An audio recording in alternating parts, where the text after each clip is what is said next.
कुटुंब जनमानसांचे.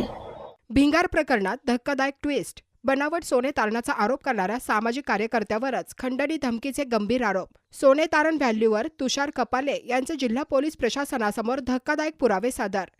अहिल्यानगरातील भिंगार परिसरात मल्टीस्टेट बँकांमध्ये बनावट सोने तारण प्रक्रिया सुरू असल्याचा आरोप करत आंदोलनाची भूमिका घेणारे सामाजिक कार्यकर्ते पवन भिंगारदिवे आता स्वतःच गंभीर आरोपांच्या भोवऱ्यात अडकले आहेत.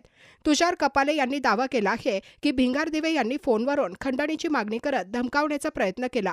या संदर्भातील पुरावे 10 फेब्रुवारी रोजी जिल्हा पोलीस अधीक्षकांकडे सादर करण्यात आल्याचे कपाले यांनी सांगितले.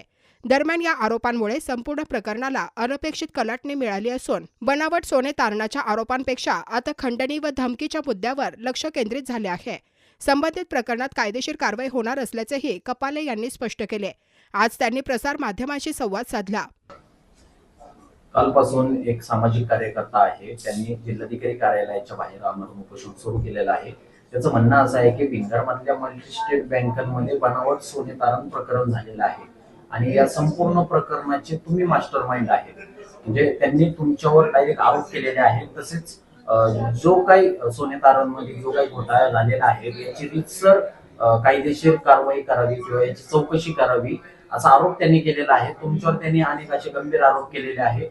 याबद्दल तुम्ही काय सांगाल? नमस्कार, मी तुषार चंद्रकांत कपाले. तर ही जी सामाजिक कार्यकर्ता ही जी व्यक्ती आहे त्यांना आजपर्यंत मी कधी पाहिलेलं नाही. पहिली गोष्ट, त्यांना कधी पाहिलं नाही, त्यांच्याबद्दल मला काही एक माहिती नाही.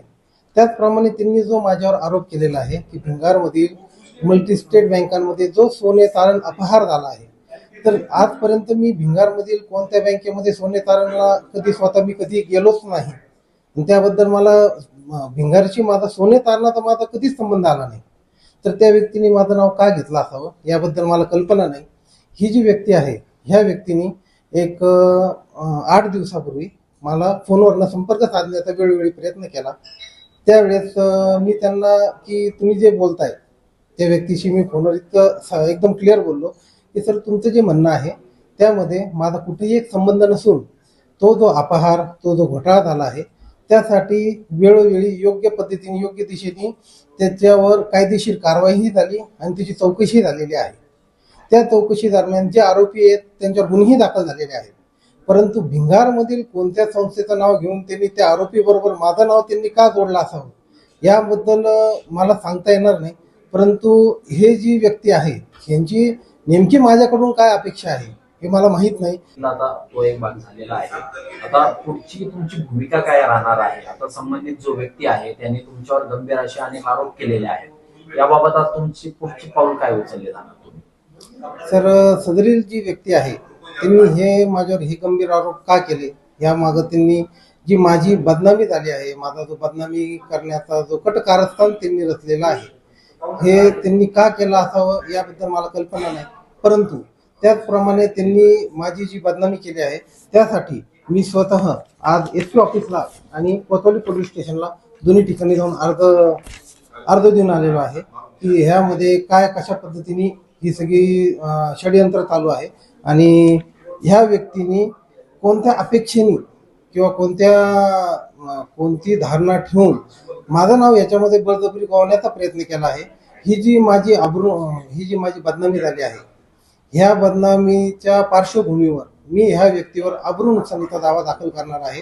लवकरच मी एक सामान्य व्यापारी आहे. त्याचप्रमाणे माझं नगर शहरात अहिल्यानगरीमध्ये स्वतः माझं एक प्रतिष्ठित नाव आहे. मी एक सामान्य व्यापारी आहे आणि सामान्य व्यापारी असणे ह्या पद्धतीने मी कायद्याला जास्त महत्त्व देतो आणि कायदेशीररित्या मी ह्या व्यक्तीवर गुन्हाही दाखल करणार आणि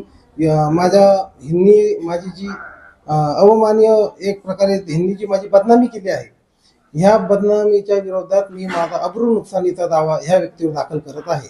येत्या 5 ते 6 दिवसामध्ये ह्या व्यक्तीने रीतसर माझी एकतर माफी मागावी, नाहीतर मी रीतसर यांच्यावर कायदेशीर कारवाई करून मी यांच्यावर अब्रू नुकसानीचा दावा दाखल करत आहे.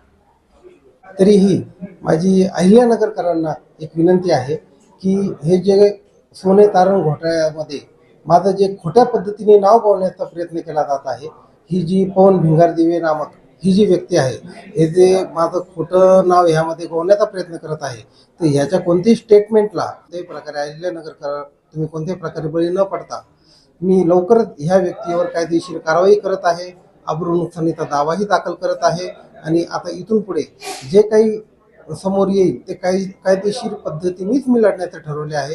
तर लवकरच नगरकरांच्या समोर हा सगळा विषय क्लिअर कायदेशीर पद्धतीनेच ओपन होईल आणि ह्यांनी जे माझ्यावर काही आरोप केले आहे हे ह्या व्यक्तीलाच ह्या आरोपांचं खंडन करावं लागेल हे मी तुम्हाला आवर्जून सांगतो. अहिल्यानगर शहरातील महत्त्वपूर्ण अपडेट जाणून घेण्यासाठी नगर न्यूज 24 या यूट्यूब चॅनलला सबस्क्राईब करा.